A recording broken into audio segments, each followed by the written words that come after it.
Bismillahirrahmanirrahim. Assalamualaikum warahmatullahi wabarakatuh.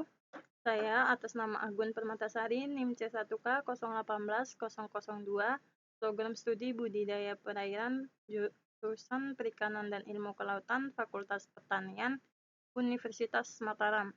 Baik, pada kesempatan kali ini dan video yang singkat ini, saya ingin menjelaskan poin dari laporan yang telah saya buat, yaitu hasil dan pembahasan, di mana kemarin kita telah melakukan praktikum mata kuliah teknologi rekayasa aquaculture, di mana ada yang secara offline dan ada yang secara online. Dikarenakan wabah COVID-19 ini yang menyebabkan kita tidak bisa berkumpul beramai-ramai, sehingga kita membutuhkan perwakilan untuk melakukan praktikum tersebut. Oke, langsung saja kita masuk ke hasil dan pembahasan yang telah saya buat. Di sini dilihat, yaitu hasil yang didapat ialah kita terdapat sebuah kolam terpal yang berbentuk bundar. Kemudian dari gambar ini dilihat, ini bentuk kolam pembuatan kolamnya, dan ini sudah ada air di dalamnya, yaitu merupakan persiapan pengisian air budidaya. Kemudian kita masuk ke pembahasan. Ada beberapa subbab yang saya bahas di dalam pembahasan, yaitu yang pertama subbab design outlet, di mana design outlet ini dia merupakan langkah yang penting dalam pembuatan kolam tadi, di mana yaitu merupakan pintu pembuangan air kolam yang harusnya berada lebih rendah dari kolam yang dibuat, sehingga penggunaan saluran ini dibutuhkan ialah menggunakan pipa.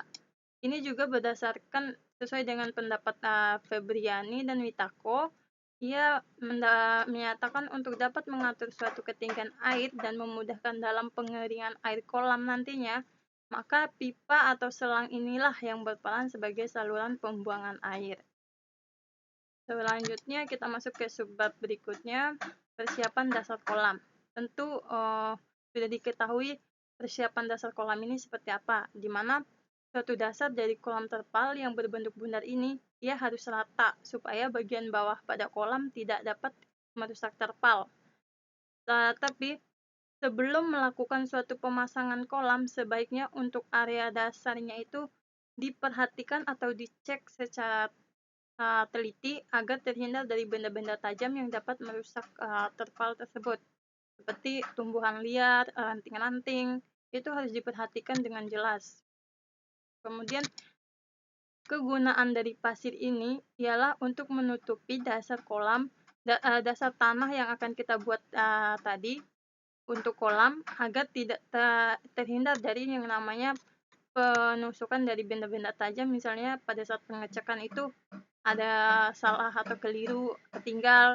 Jadi pasir ini dia menutupi, sehingga terpal yang akan kita gunakan untuk pembuatan kolam insya Allah akan terjaga dari ketusukannya ranting-ranting atau benda-benda tajam lainnya, sehingga terpal tidak akan mengalami kebocoran.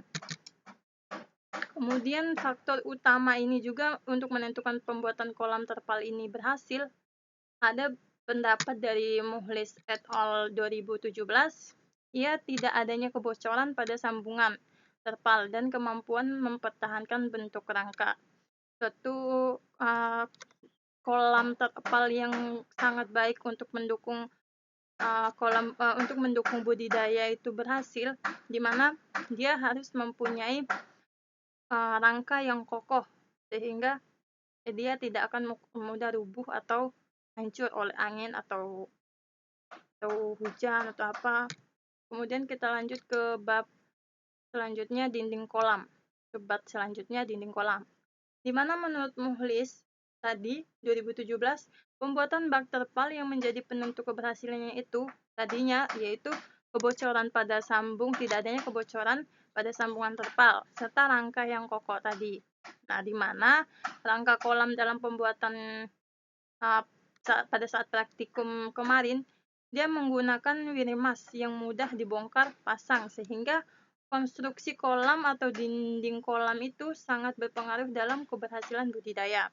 Oke, selanjutnya kita masuk ke subbab pelapisan dinding kolam. Nah, di sini pelapisan ini diperlukan di kolam ini untuk Tujuan agar air tidak dapat merembes keluar.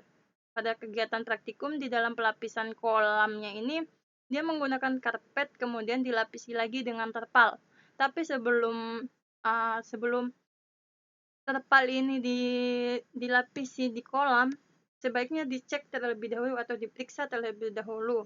Apabila adanya kebocoran pada terpal, segera lakukan penambalan terpal dengan menggunakan lem epoksi. Kemudian setelah itu baru terpal bisa digunakan dan kita isi kolam dengan air dan lakukan pengecekan 1 kali lagi untuk memastikan kondisi kebocoran pada kolam tidak ada lagi. Oke, kita lanjut ke subbab terakhir, yaitu persiapan tepi kolam. Di mana persiapan tepi kolam ini juga tentunya akan membutuhkan penyanggah sebagai pertahanan bentuk untuk rangka kolam, yaitu diletakkannya alat bantu penyangga ini di tepi kolam. Alat penyangga ini dalam praktikum yang kita gunakan ialah berupa batako yang diletakkannya mengelilingi kolam bundar yang kita buat. Oke, kemudian saat kolam bundarnya terpasang dengan kelengkapannya, yaitu saluran outlet, persiapan dasar kolam, penyangga serta pengaturan ketinggian air pada samping kolam, serta diisi oleh air, sehingga selanjutnya akan dilakukan pemasangan aerasi. Nah, di mana aerasi ini juga merupakan komponen penting untuk mensuplai oksigen tercukupi di dalam kolam tersebut. Ini berdasarkan Eka Sari pada tahun 2019. Mungkin ini saja yang bisa saya sampaikan, lebih dan kurangnya saya mohon maaf. Wabillahi taufiq wal hidayah. Wassalamualaikum warahmatullahi wabarakatuh.